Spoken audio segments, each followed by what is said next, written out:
Mahadev app के नाम पर गेमिंग ऐप चलाने वालों पर आखिरकार शिकंजा कसना शुरू हो चुका है। महादेव ऐप के संचालक सौरभ चंद्राकर रवि उप्पल दुबई में नजरबंद है।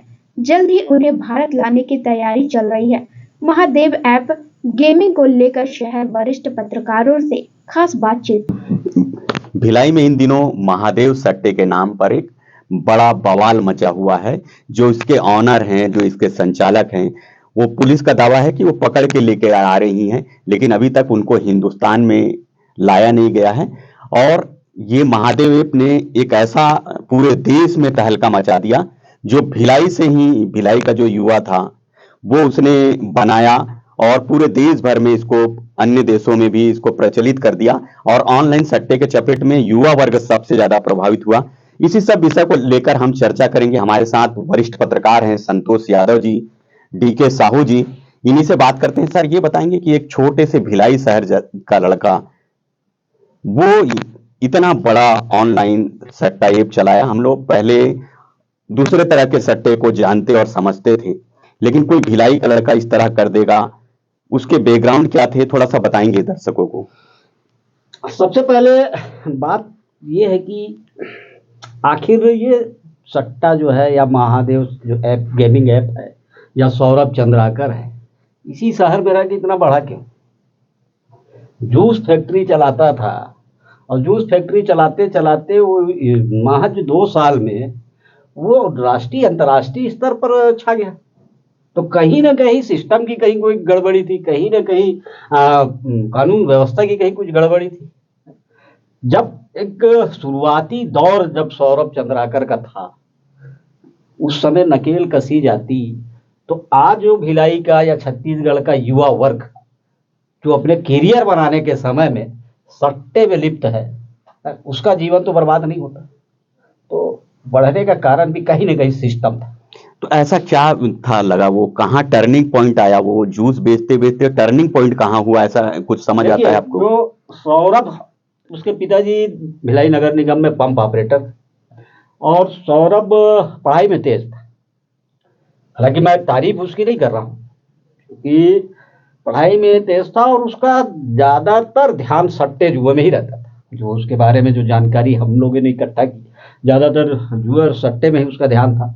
और जब वो सट्टा खेलते खेलते वो हारने लगा, तो उसको एक बात समझ में आई कि खेलने वाला कभी आदमी बन नहीं सकता, खिलाने वाला ही आदमी बनता है। तो फिर उसने एक अन्ना रेड्डी करके जो एक और गेमिंग ऐप है, उससे काफी कुछ सीखा उसने, और खुद का एक रवि उप्पल के साथ मिलकर महादेव गेमिंग ऐप की शुरुआत की। जो ये जानकारी अभी तक फिलहाल मीडिया के माध्यम से या उसके जो जानने वाले उनके माध्यम से जो है, बड़ा युवा प्रभावित हो गया पैसा देख के। लोगों को लगा कि ऑनलाइन सट्टे में ही पैसा है, उसमें यही भविष्य है। क्या मानते हैं आप? तो रमेश जी, नौजवान पीढ़ी जो है कम समय में, समय से पहले ज्यादा पैसा कमाने के लालच में लगा हुआ है, और इसको सबसे बेहतर मंच मिला एक तरह से सट्टा। तो और ऑनलाइन सट्टा, तो ऑनलाइन सट्टा में जो पहले ऑफलाइन सट्टा हुआ करती थी, तो उसमें जो गरीब स्लम एरिया के लोग प्रभावित थे, लेकिन ऑनलाइन सट्टा पढ़े लिखे लोग और संपन्न घरानों के लड़के यहाँ आने लगे। ये ऑनलाइन सट्टा से डीके जी एक चीज और हुआ कि घर घर सट्टा पहुंच गया मोबाइल के माध्यम से। मोबाइल के माध्यम से घर घर पहुंचा। लोग कम समय में ज्यादा पैसा कमाने के लालच में, और जैसे संतोष जी ने बताया कि सट्टा खेलने वाला कभी धनवान नहीं बना, खिलाने वाला धनवान बना। और इसके जो आईडी लेके शहर भर में उसकी आईडी लाखों में बिकी आईडी, और खुद खाईवाल बन गए आईडी लेने वाले। तो उन्होंने भी बहुत पैसा कमाया है इसमें। और कहीं ना कहीं ऐसा भी लगता है कि इसमें पुलिस के कई अधिकारी और निचले स्तर के जवान, इस सब की मिली भगत है। नहीं, कई नाम सामने भी आए हैं, कुछ लोग गिरफ्तार हैं, कुछ लोगों के नाम भी लगातार अभी सामने आ रहे हैं। हाँ, खुलासा तो उससे छवि खराब हुई, पुलिस विभाग की बहुत छवि खराब हुई है इसमें।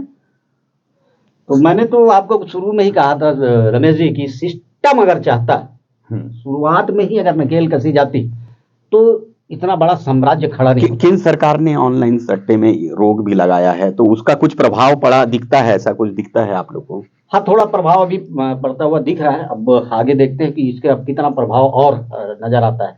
ये सट्टा को लेकर सरकारें भी बदल गई, ऐसा चर्चा है कि बड़ा आरोप लगते रहता है, पूर्ववर्ती सरकार पर बड़ा आरोप लगा कि कहीं ना कहीं ये भी बहुत बड़ा गेम ये चेंजर साबित हुआ है, मुझे लगता है।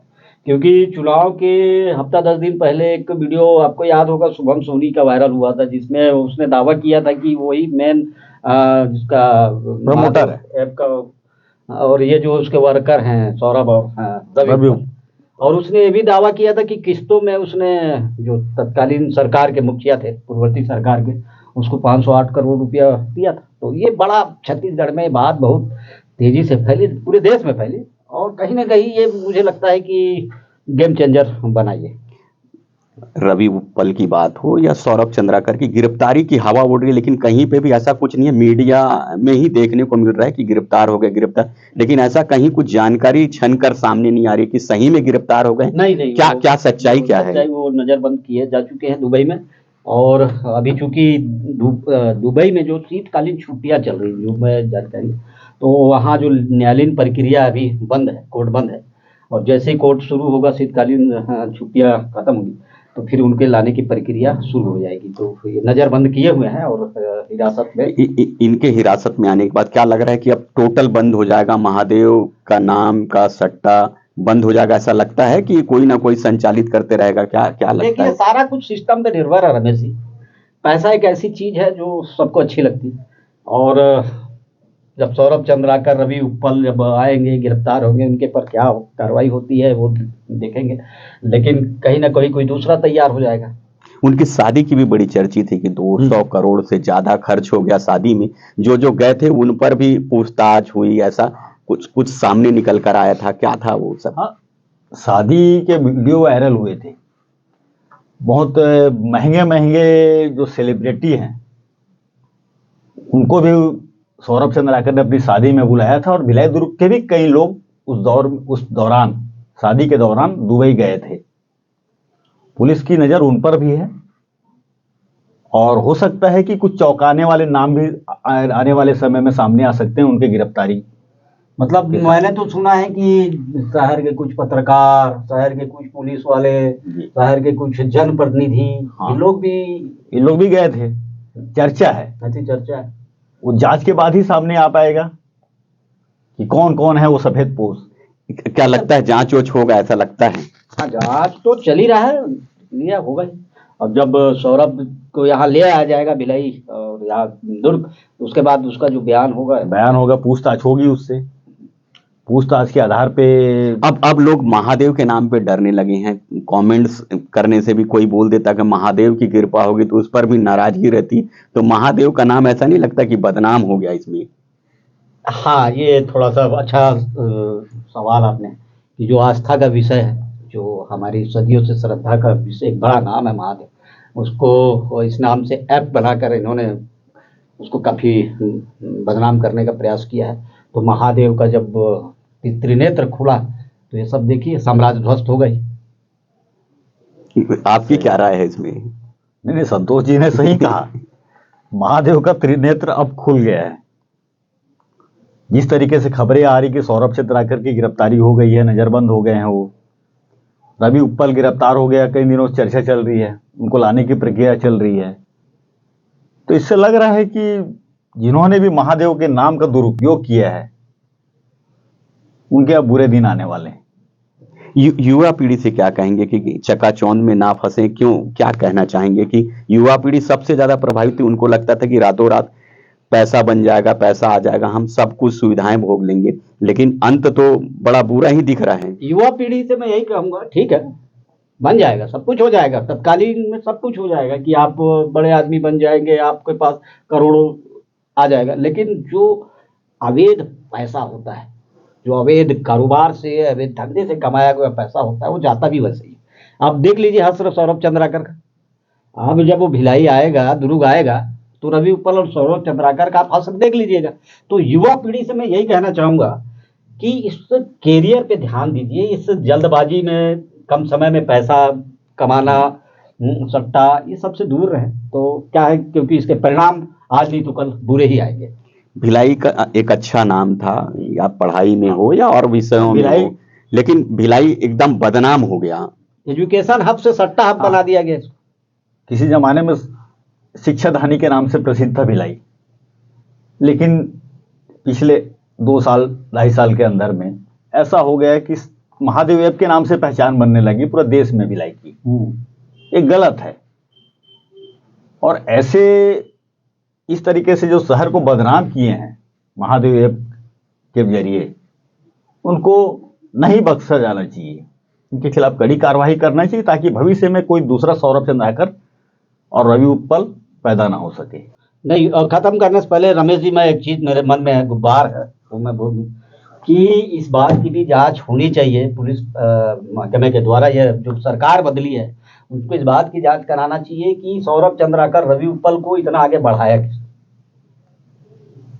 एक छोटे से शहर से उठकर इतना बड़ा साम्राज्य खड़ा करने के पीछे कौन कौन लोगों का हाथ है।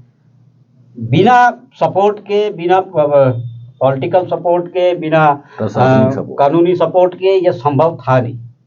तो इस बात की गहराई में जाना चाहिए, क्योंकि अभी देखिए दीपक नेपाली करके एक युवक पकड़ा गया है जो कई ब्रांच चलाता था। तो ऐसे कितने दीपक नेपाली शहर में, उसकी भी जांच हो तो सामने आए मामला, तब तो पता चले कि सिस्टम अंदर से कितना खोखला है और लालच में भरे हुए कितने लोग हैं जो सिस्टम को खोखला कर रहे हैं। सफेद पोस्ट सामने आनी हाँ, चाहिए। सफेद पोस्ट हो, कोई भी पोस्ट हो, सामने आए तो जो व्यवस्था को खोखला कर रहे हैं, तो ये बहुत जरूरी है। तब ये थोड़ा सिस्टम ठीक होगा, नहीं तो फिर वही धर रहा है। 4 दिन बाद सौरभ आएगा, फिर छूट जाएगा, उसका कारोबार चलेगा, नहीं तो दूसरा कोई खड़ा हो जाएगा, लोग इससे प्रभावित होते रहेंगे, एक कारोबार निरंतर चलता रहेगा। ये आपने सुना, जो हमारे वरिष्ठ पत्रकार थे जो महादेव ऐप को लेकर चर्चा कर रहे थे कि अभी गिरफ्तारी होती है और वो कब आएंगे ये तो समय पर छोड़ दिया जाता है, लेकिन जो माहौल एक खराब हुआ भिलाई का, एक संस्कृति खराब हुई, उसको लेकर ये चिंतित जरूर हैं। प्रभात टीवी के लिए मैं हूं रमेश भगत।